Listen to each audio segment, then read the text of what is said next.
ste da je vama lično draže čitanje nego pisanje? Pa mislim da je to prirodno, da nekako pisanje je tečan posao, nije lako pisati, bar na onakav način kao što ja mislim da treba pisati.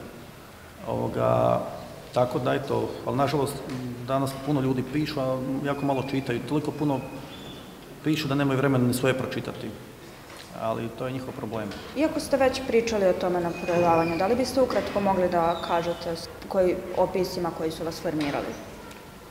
Pa od domaćih pisaca svakako Miloš Crnjanski,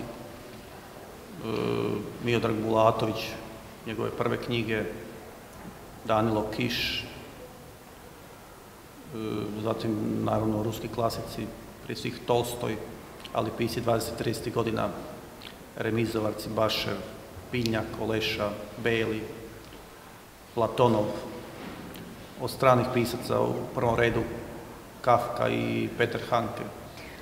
Neke od vaših priča pretvorene su u pozorišne predstave.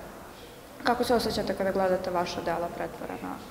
Pa, ako je dobra predstava, onda se dobro osjećam, ako nije dobra, onda se loše osjećam. Ali još nisam imao takvu situaciju kao recimo Boris Vijan koji je došao na svoju premijeru u Parizu pa i umro na predstavi. Do sada radio sam sa dosta dobrim redateljima i predstave su stvarno bile dobre, ali sad šta će biti dalje ne znam. Trenutno mi na repertoaru u Zagrebu igra u Kulturnom kazalištu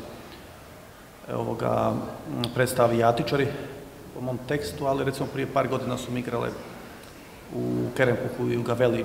To je baš bilo jedno lijepo iskustvo, zato što su mi, znači u jednom danu su mi igrale u razdaljini od 200-300 metara dvije predstave po mojim knjigama u Zagrebačkom kazalištu. Tako da eto, imao sam samo dobra iskustva. Ali to, kažem, često ne ovisi ni o knjizi, ni o meni, nego ovisi u prvom redu o redateljima, glumcima, dramaturgu i moraju se sve baš kockice poklopiti da bi to bilo u redu.